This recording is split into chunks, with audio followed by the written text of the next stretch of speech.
a small town jukebox, rock and roll. Yeah, like Coltrane playing when it hits your soul. Get the whole thing shaking when we hit the floor. Yeah, we're just getting started. Let's see where it goes. Harder than the summer. Harder than the summer. Feeling the heat. We got everybody burning at 100 degrees. Harder than the summer. You know what I mean.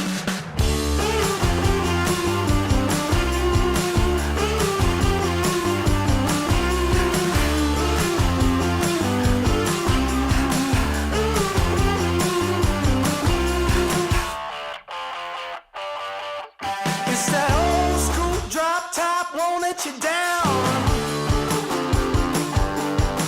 It's that hush, hush, here it comes, talk of the town. Make your head stand up and your chin hit the ground. Get you all fired up, keep working it out. Harder than the summer. Harder than the summer. Feeling the heat. We got everybody burning at 100 degrees. Harder than the summer. You know what I mean.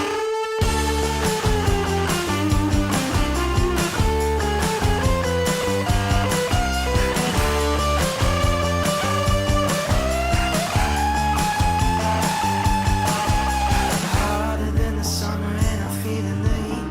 Harder than the summer and you know what I mean. Harder than the summer and I'm feeling the heat. Harder than the summer. Harder than the summer. Harder than the summer. Harder than the summer. Feeling the heat. We got everybody burning at 100 degrees. Harder than the summer. You know what I mean. Harder than the summer and I'm feeling the heat. Harder than the summer and I'm feeling the heat. We got Hey, good afternoon, good morning, good evening, wherever you are tuning in. This is Speedster's live chat, a weekly live stream dedicated to help you train smarter and go faster. I'm your host, Luis Pang. I'm a cycling coach here in Malaysia. And today, in our live stream, a weekly live stream, is a long form content. That means this is a long conversation. It's going to take 45 minutes, 60 minutes. We're going to talk to experts, people who are passionate about cycling from around the world. And of course, we are working on shorter format video, and we don't quite have a date yet to announce to you. But if you would like to see shorter content from us, 15 minute, 10 minutes, 5 minutes kind of video to help you with your cycling, let me know. Give me ideas about what you would like to see more in this channel, and I will try my best to deliver what you guys are looking for. So if this is your kind of thing, a long form interview on a Saturday afternoon, and a short form video coming right up, maybe in 2 months time, consider subscribing to the channel. It will support my work and this channel greatly. So I have with me today Glenn Catchpole, the founder, the creator, and a designer all the way from New Zealand. And we think about New Zealand, we think about beautiful Alps, beautiful mountains, all blacks, and track cycling right now, because Glenn is doing something really, really fantastic in the Southern Hemisphere. So Glenn, thank you for joining us all the way from New Zealand. It's a pleasure to have you on the channel. Yeah, great. Great, thanks, Lewis. Yeah. So I understand that you are a former track cyclist. You know, you used to race, used to train. And how did you get from track cycling and now an inventor, a creator for track cycling component? Can you just walk us through your history? Yeah, so I suppose it all started when I was back at university, maybe 8 years ago. So in my first year of university, I didn't have a car, I didn't have any transport. So I found an old single speed bike that I converted into a fixed gear bike just to cruise around the city. And at this point, I wasn't into track cycling at all. I got a job at a local bike shop assembling bikes just to earn a little bit of cash during my studies. And from that, through my network and connections through the bike store, I was encouraged to give track cycling a go. So I went along to an open day at the track and was using somebody else's bike and somebody else's shoes. And I just loved it. I was hooked to the racing, the competition, the camaraderie, and the bikes. Being passionate about design and about the technology, I was just hooked on the simplicity of track cycling. Cool. Now, how did you get from there to be a component designer and creator? How did that process happen? So I was studying industrial design at the time, and industrial design is designing parts and products for manufacturing. And so while I was cycling, I was like, man, this is a terrible design, or this could be so much better. And I'm quite interested in motorsport as well, and this whole aerodynamics and improving the efficiency of vehicles to go quicker. So this transference of technology into cycling and into making stuff is, I suppose, this passion that grew. And while I was at university, I was sketching and drawing super bikes and having custom chain rings made. I made a 120 tooth chain ring for a friend who went on to get a bike made to do a land speed record on a fixed gear, a single speed bike. So that was the first product that I'd made for cycling, was a 120 tooth chain ring. 122 chain ring. And wow. So it's what, the bicycle, right? There's a rider drafting a vehicle or something, trying to get as fast as you can, I suppose. Yeah. So it'd be a motor paced along an airstrip. Yep. What kind of power numbers did you see from that day? Do you have a power meter on? I have no idea. I'm not even sure if the bike. I think it was sold in the end, and the attempt didn't happen. Okay, so you have a lot of products right behind you, and to give us a sense of what you do, maybe you can walk us through some of the things that you sell online in your online shop, the things that you design. Can you do that for us, please? Yeah, so the core products that we have developed and is one of our most popular would be the adapters for converting trainers, wind trainers, turbo trainers, to accept fixed gear bikes. Okay.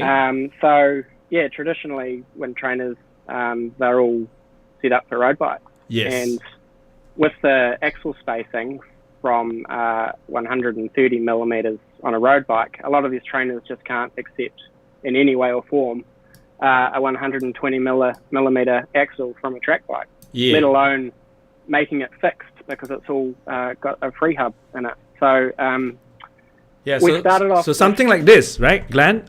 You change the free hub away from a smart trainer, and you convert that into a trainer for fixed gear bikes, for track bikes. Yep. Okay, very cool. That's correct. Yeah, carry on, please, Glenn. And we started off with the Le Mans trainers because somebody requested one, really. They knew that I could make stuff, and they were like, these adapters exist. Can you make me one? Because otherwise I have to import one from the UK or the States. And I was like, yeah, sure. And I didn't own a trainer at that time. And I had to purchase one to be able to model one up and get it fitting, and had to do a whole lot of testing and prototyping to get it to work. And so that's where it all started. That's where fellow bikes started, really. Just selling a few Le Mans, which then moved on to, hang on, if I can do it for one trainer that can't be purchased anymore, brand new, it's an obsolete model, essentially. What can I do from a similar thing to a modern trainer? And I suppose this is where the ladder system comes in, which I think we'll talk about soon, won't we? Yeah. Yeah, Le Mans, definitely. The Le Mans trainer is obsolete. You can't buy them brand new anymore, although they are available aftermarket. Used. But so the COVID-19 pandemic must be a big boost for sales, because we notice that all around the world, people are snapping up indoor trainers. So that was great timing. I mean, you were ahead of the curve. You were doing this before the pandemic happened. And so was that, did you notice a boost to the demand for adapters? Yeah, we pretty much sold out of everything and couldn't keep up with the demand. Wow, good for you, man. Congratulations. Okay, just walk us through. You have other stuff behind you. I'm really curious about the stuff that we're seeing right behind you. Yeah, I see chain rings, handlebars. Gee, you're such a tease, man. Yep. Okay, sorry. Carry on. And I suppose these are our latest products, which is the bunch bars. Yes. And for our viewers, can you hold up the handlebar again? Maybe you walk us through why you have these bunch bars are so different from the road handlebars that we see. Maybe you can walk us through a little bit on that, Glenn. Yeah, so we noticed some problems essentially with how endurance riders are riding on the track, and some of those problems are quite dangerous in a way, with how riders are holding their hands on the handlebars and potentially slipping off. Yes. So we wanted to. The whole project began essentially with a sketch, with a concept, and that went semi-viral, and it ended up on Cycling New Zealand's desk. And I got a phone call one day, and they were like, "Can you make these for us? We need them before the World Cup." Wow. And I said, "Yep, sure. I can make a set." And so it involved quite a bit of research, human-centered research, where I would be talking to a lot of the riders, the New Zealand team riders, to be able to understand how they're using the bars at the moment, and what advantages they could get from different hand positions to increase their comfort, safety, and aerodynamics. Yes. So it was a bit of a collaboration with the New Zealand cycling team to be able to produce these. Yeah, because traditionally we use road handlebars on the track, and because on track bikes we don't have the shifter and the hood, there's no way to rest our hands, right? Essentially, we are holding onto the bars this way. So maybe you can demonstrate to us how people normally hold on to a handlebar that is designed rounded for the road, without that hood popping up. Maybe you can show the audience the problem that you solve. Can you demonstrate for us, please? Yeah, so usually riders would sort of hold their hands, their wrists sort of draping over the front, and it's all just a change of position, or getting a little bit lower maybe, or the rider's getting a bit tired over a longer distance, so they just need to adjust their grip. So what we've developed with these bars is that there's 5 key grip positions that aid in the safety and the performance of the rider. So you've got your standard positions on the drops there. Yes. And then you got your second one, which is sort of in the curve of the drop, where you can sort of drop your elbows to get a little bit more aerodynamic without taking your hands off the bars. You can just sort of shift forward and get a bit more comfortable. Yep. And then you've got kind of your road bike hood position. Yeah, because now the two little horns, I don't know what you call it, look like horns to me, makes it a lot easier to grip rather than a curvy thing. Okay, carry on. You're talking about the 5 holding positions. Sorry. Yeah. And so the drops are angled. So when you're up in the hood, you're tucking your elbows in. You're bringing your frontal area down. So it's getting more aerodynamic, and you have a reduced drag coefficient. So the fourth, so this kind of position would be cruising around. Specifically, there's a design for medicines. So you could be cruising around at the top of the track, opening up your airways to be able to recover quicker. Yep. So the fourth position is tucked in right in the front of the horns. Yes. So you're kind of pressing your palm up against the horn. So this is to combat this issue. Where you could potentially slip off. The tradition, the way that people used to hold their handlebar without the horns is actually quite dangerous. You're just using the wrist to hold on to the bar, and any change, if you bump on the side or whatever, you could mishandle the bike instantaneously. Yeah, just carry on. This is so cool. I love how you're walking us through the design the design rationale to the bars. And so in this top position, the hands are actually the furthest forward on the bar that you could go. So you're almost in a pursuit position with your hands kind of like right up front in the center. You can bring your hands kind of slightly on the inside of the bars as well. So it's actually even narrower than you would if you were holding it in this. Yes. And it's a stop, so you're not going to push your hand over the front of the bar. Yes. And then the fifth position is for medicine slings. So there's this little nook on either side. It's symmetrical, but it's mostly intended for the left hand. Yes. So you can grip your thumb around there for a nice solid grip to be able to sling your partner in. Yeah. Wow. Yeah. And being wider on the top, on the top part of the handlebar, provides a much better grip, isn't it? If we are holding on to a round handlebar, it may not be big enough, the diameter, for us to have a firm grip. So the design addressed that, I can see. Beautiful. Yeah. Okay, so this bar is going to be used by New Zealand in the Olympics. Is that correct? Yep. And to be able to be used in the Olympic, you have to be you have to send this bar to UCI for certification, for 3D scanning and all that, right? Does this bar come with different sizes? At the moment, we've just got a 35 centimeter version. Oh, okay. That being specific to what the cycling team were needing. Yes. We have plans for a wider version, but at the moment, narrower bars are far more aerodynamic, far less drag. Depending on the body's biomechanics, like people are going to be different. So some riders may need wider bars.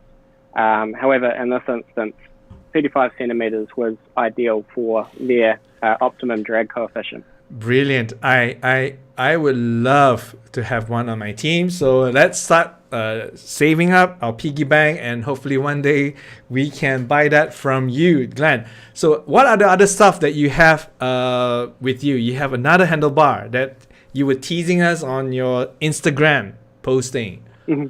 Oh my. Yes. So. Ooh la la.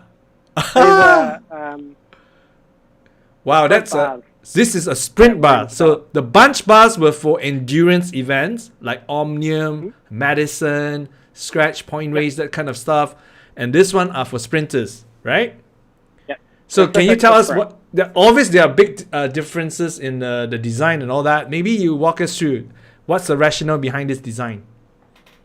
The biggest difference is that they're not very deep. So these are 80 millimeters deep. Wow.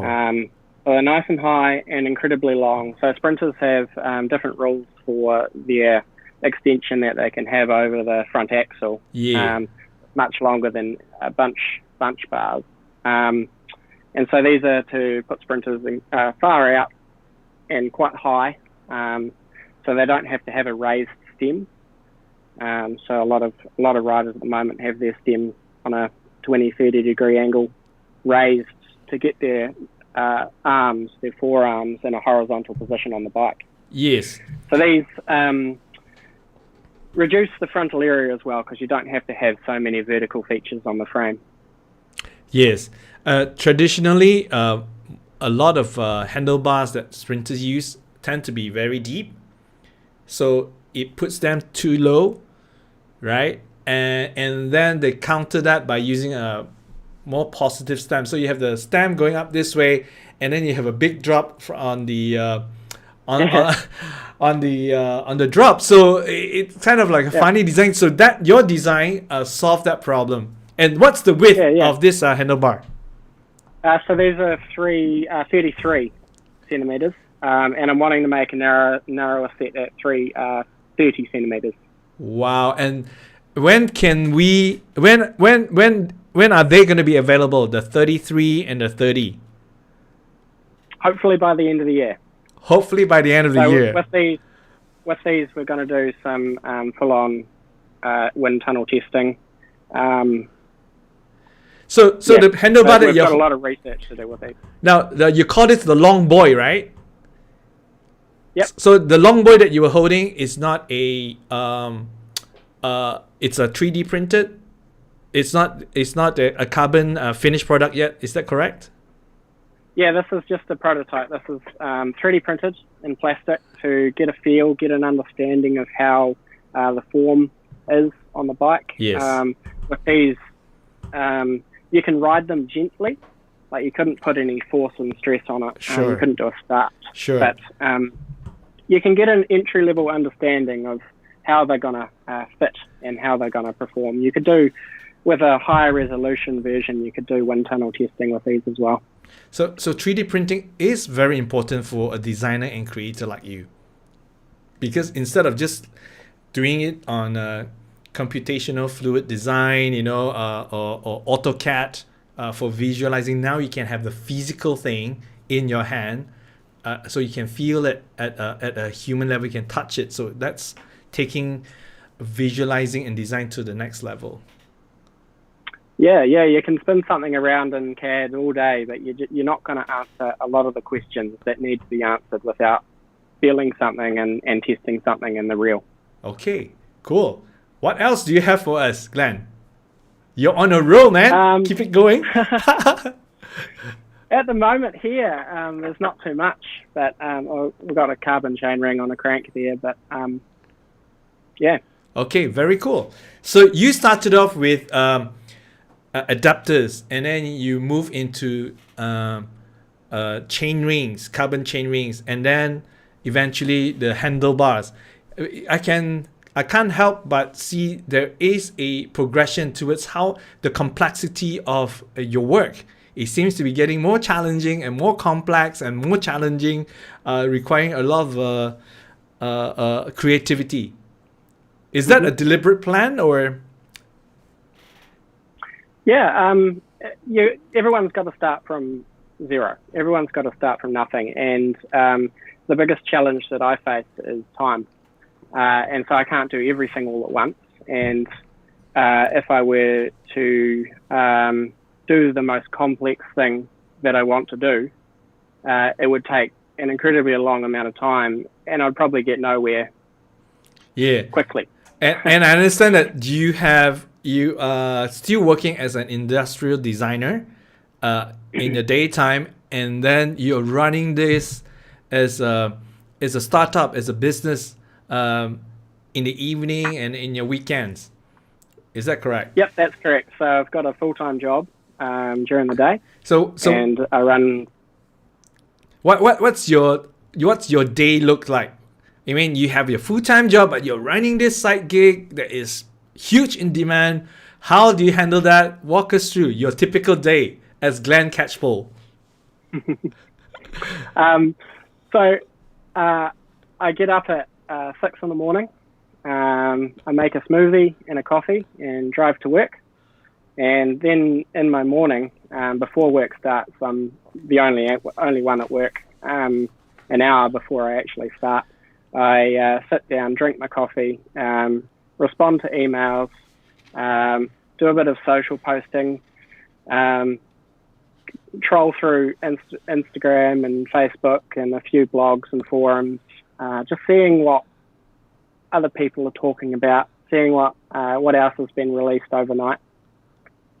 And then my day begins. So I work as a industrial designer. So the stuff that I'm doing for Velobike, I do as a day job. I'm developing products for customers all around the world.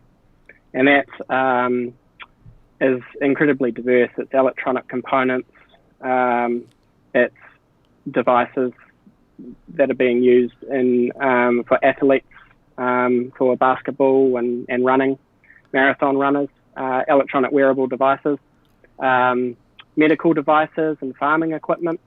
So it's incredibly diverse. And then I get home from work, I finish at 4, and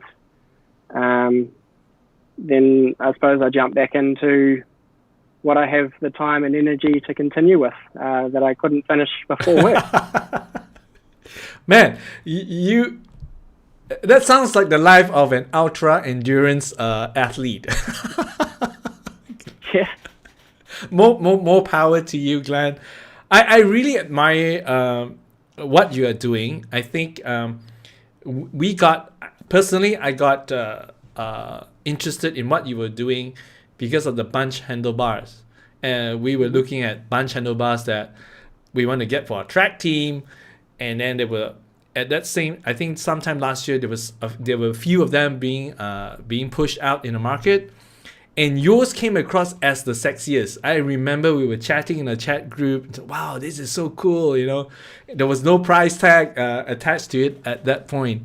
And then eventually, that's how I got to know your business. And eventually, our team bought a track cycling adapter for our trainers from you. And yep, for Wahoo Kicker. And the thing that surprised me when I received the package was a handwritten note. This is packaged by someone, prepared by someone, signed it, and that just blew me away. You know, from just, instead of just a piece of metal that I received in the mailbox, suddenly there was a human element to it. And I remember tagging you on Instagram. This is cool. I love the personal touch. I used to work as a photographer too.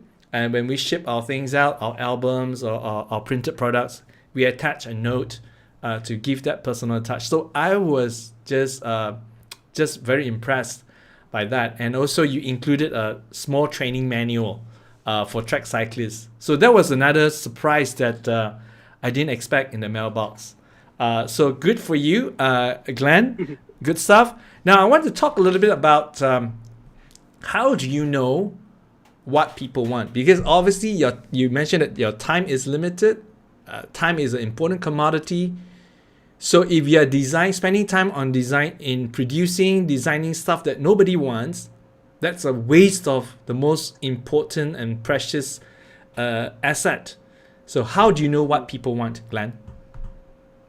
I think you introduced it incredibly well. Like, we want to build an emotional connection between us and our customers, to a point where we love to talk to our customers and understand their troubles and their frustrations in regards to cycling and the whole system of their training process, so that we can build a friendship and understand them and their troubles to a deeper level. And that in turn gives us insights into how to develop our products or what products to develop next.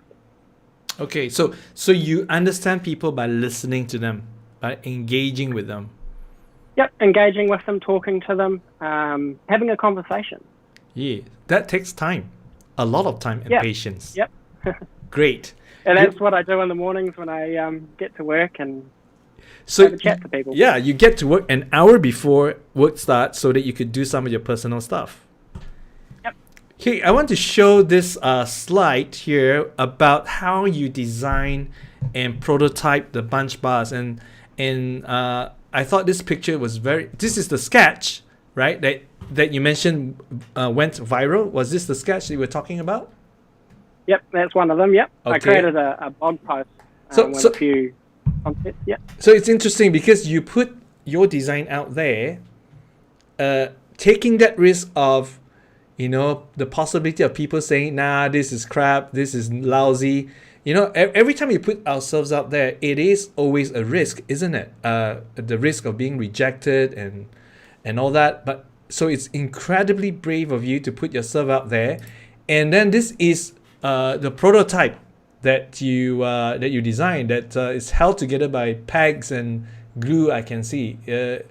This is not 3D printing, or this is 3D printing? Yep, this is 3D printing. That's a very similar model to the Longboy sprint bars. So this is made in the same way, 3D printed and then doweled and glued together. Okay, so you can have the feel of the actual product here. Now, we kind of went back and forth a little bit a couple of days ago about your approach to design, and you share with me that you prefer an open approach. That means if you're working on something, you want the whole world to know what you're working on and try to collaborate, right? Yep. Now, this comes as a bit of a surprise because a lot of people that I know, or companies, when they're developing something, that will be kept top secret. Nobody knows about it until it's unveiled. Can you walk us through why you choose to work openly versus in a more traditional secretive manner? Can you just share with us, please? Yeah. Well, I suppose every project begins with an idea, and an idea is in your head, and it isn't out there. No one else can see that idea. It can't be communicated in any way. And chances are, if you have that idea, there's going to be 100 people, 1,000 people, 1 million people out there in the world that have that exact same idea in their head, and they haven't been able to communicate it to anyone else either. So I've got a philosophy, I suppose, that if you've been working on something, so you've translated something from an idea into something that's physical, something like this, that is different, that no one else has done before, you're already miles ahead of everyone else that has had that idea. And so when it comes to copywriting or the potential for somebody else to steal that idea, I give them I respect them for that, essentially, because if they're able to turn that idea into a reality faster than I can, or better than I can, they have that every right to, and I congratulate them for that. And if they were to do so, that would give me feedback to then understand what isn't great about that idea, or what could be improved with their version of the idea to make mine better. Yep. Very cool. We are getting comments from the audience. I just want to post some of them right here. Harry, I'm great, thanks. Looking forward to the chat. That's great. And then we have Ramlan, all the way from Singapore. Ramlan, good to have you on the show. Thank you for coming. And are the products fabricated in-house, or you have to farm it out? Glenn, do you want to take that? Yeah, it's a bit of both. So at my workplace, we've got manual machinery. So we've got manual lathes, manual mills, hand tools, that kind of stuff. So and 3D printers. So a lot of the prototyping for the adapters, even we make them ourselves using manual equipment. But manual stuff isn't scalable, especially when you're making dozens of adapters, or using specialty equipment like carbon fiber, vacuum forming machines that suck out all the air, and carbon fiber molding. A lot of when it comes to manufacturing, we outsource a lot of our our products for the quality and the repeatability. So the processes can be repeated with higher accuracy. Mm-hmm. And I have limited time in my day, and I would prefer to be myself designing the next thing rather than manufacturing the thing that I've previously designed. Okay, so how do you ensure that your ideas are being manufactured accurately each time? How do you ensure the quality? Yep. So we get them back and we assemble them. So all of the machining is all done. We provide drawings with specifications and tolerances. So everything is done to spec to our specifications that we supply. And then when we get them back, we just do a bit of a QA and inspect them all, put a couple of calipers over a few dimensions just to confirm that they are in spec, and then we assemble them ourselves. So we press all the bearings and we box and package them up. So the whole process, we've handled everything aside from that original machining. Okay, very cool. Now, one of the challenges to designers in cycling, whether it is road or track cycling, is that we have this huge regulation over our heads. Regulation by UCI. There's a limit on how far out your handlebar can be from the axle, from the bottom bracket to your extension. All these are very, very rigid and constraining rules. Okay, on one hand, you have this bunch of rule book that kind of limits what you can do and can't do. On the other hand, you try to innovate, right? So how do you find that loophole at all? For lack of better word, I would call it loophole. How do you find loophole and find a breakthrough? Can you share with us? So one of my heroes and somebody that I look up to is the author of this book called Adrian Newey. Yeah. Where's my camera? Yep. Got Adrian Newey. Yes. He wrote this book, How to Build a Car. He's a Formula One designer. Every year in Formula One, and Formula One rules are far more tighter than the UCI. You may think that UCI are quite tight on their rules, but Formula One is to the next level. And this guy, his job, essentially, he's the head designer for Red Bull Formula One. His job is to pull apart the rules every year and to decipher the wording. Not reading the rules and not finding the gaps or the loopholes within the rules, but to understand the wording in a way that he can translate that into an innovation. Wow. And so that's what I've done with, I got a bunch of ideas around how the UCI rules can be pushed to their limit to improve. Are you at liberty to share with us one of your ideas of breaking the rules or bending the rules? Can you share with us? Are you at liberty to do that? The one that I've got in my mind, I am fairly tight to. And this is kind of a little bit hypocritical because I said that I like to be open and share my ideas, but I like to share them when I've made something. Yeah. When they're in my mind, there could be 100 other people with the same idea in my mind. Sure. Sure. It isn't until that I've made something and tested it that I'd like to share it. Very cool. So guys, please post any questions that you have in this discussion. Please post it here in the comment box below on YouTube. Sign in with your Google account. Post your comments at the comment box. Any questions that you have.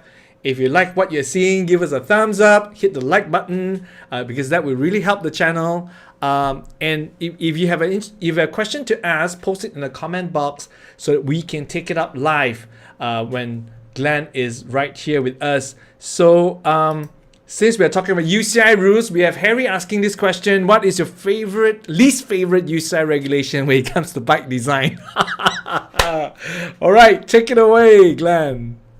That's a good one. Least favorite rule.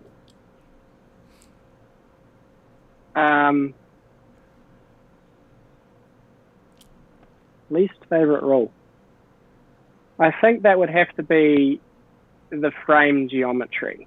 Okay. So like they've got boxes now where tubes have to fit within. I would love if they just disappeared.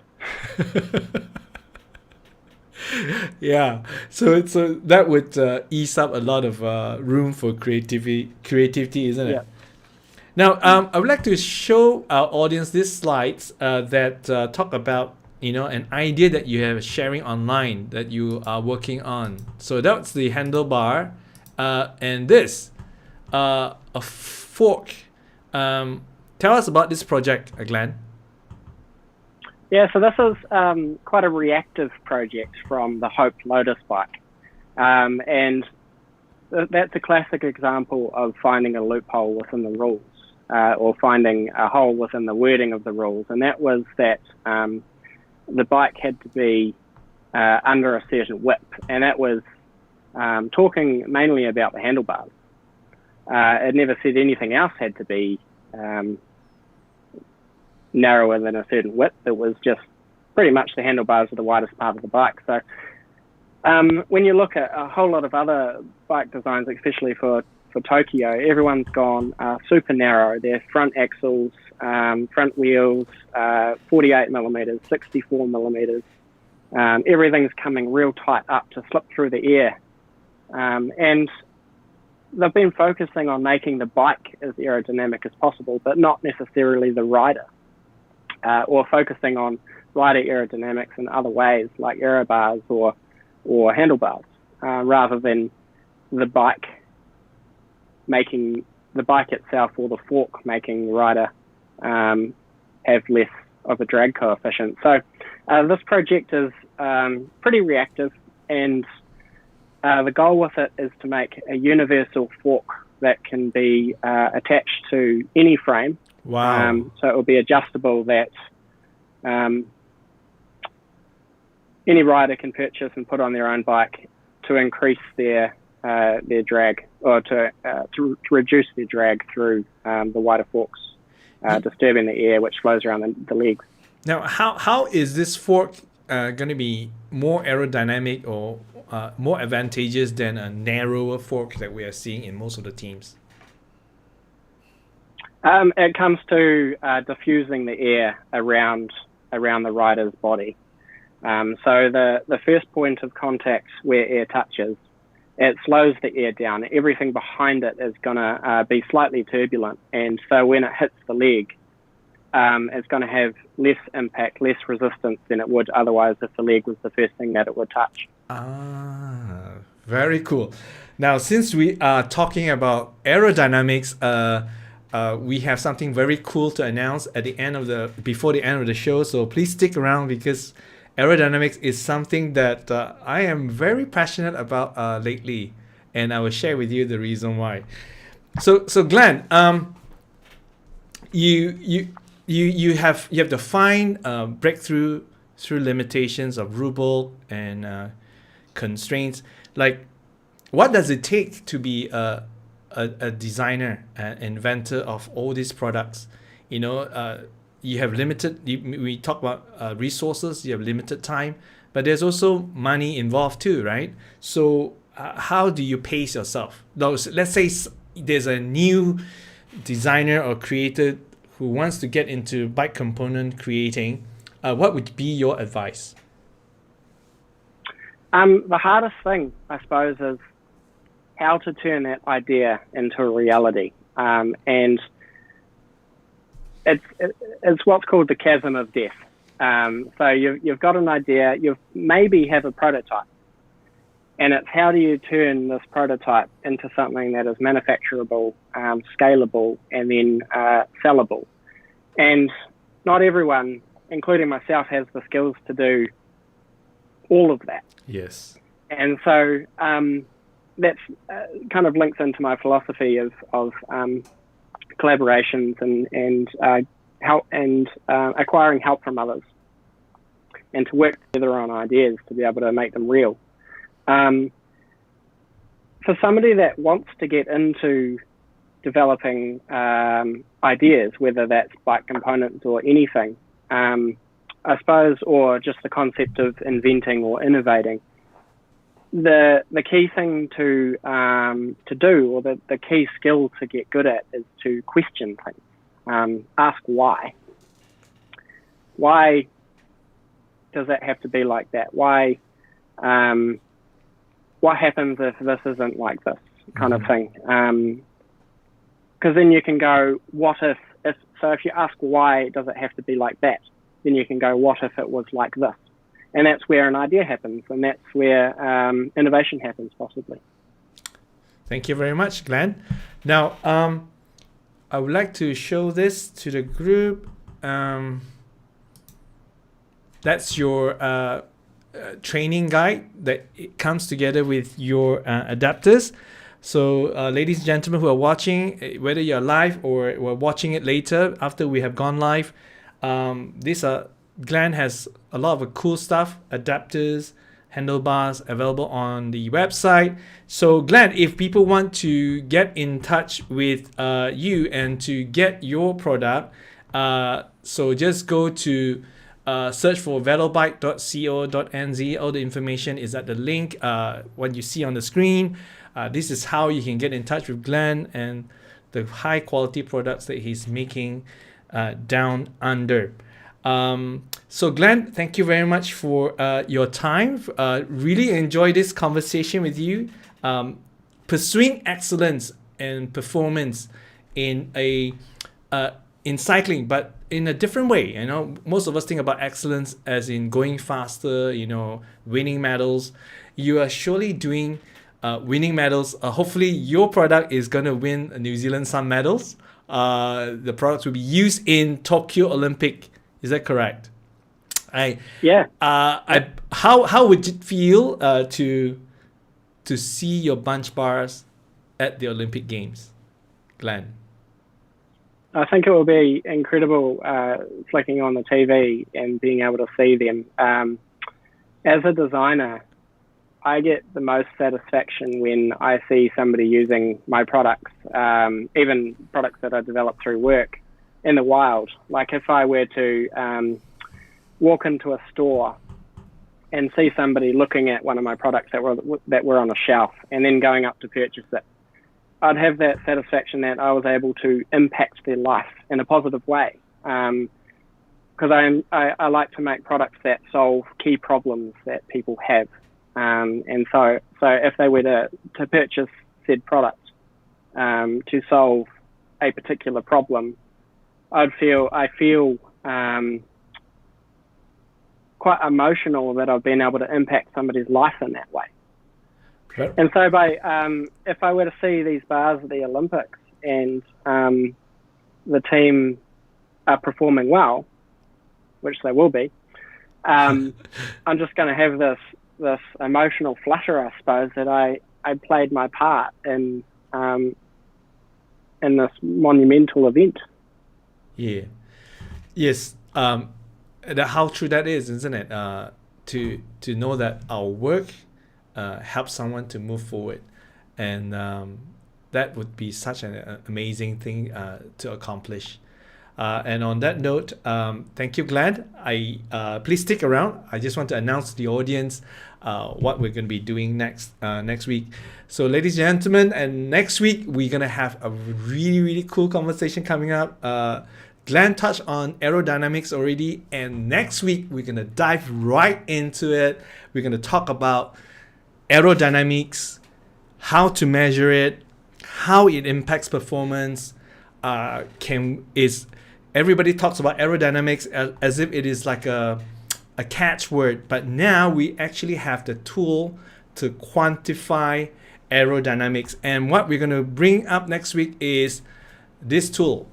North Shore Connect is one of the world's first aerodynamic sensors, and we'll be talking to Ed Collins, who is the VP of Sales and Marketing for North Shore Connect, a company owned by Argon 18. We'll be talking to Ed next week. He'll be sharing with us how to use this tool, how it can bring us performance. And on that note, thank you everyone for tuning in. I hope you continue to enjoy cycling. Train smarter, go faster. I'll see you next week. Take care. Peace out.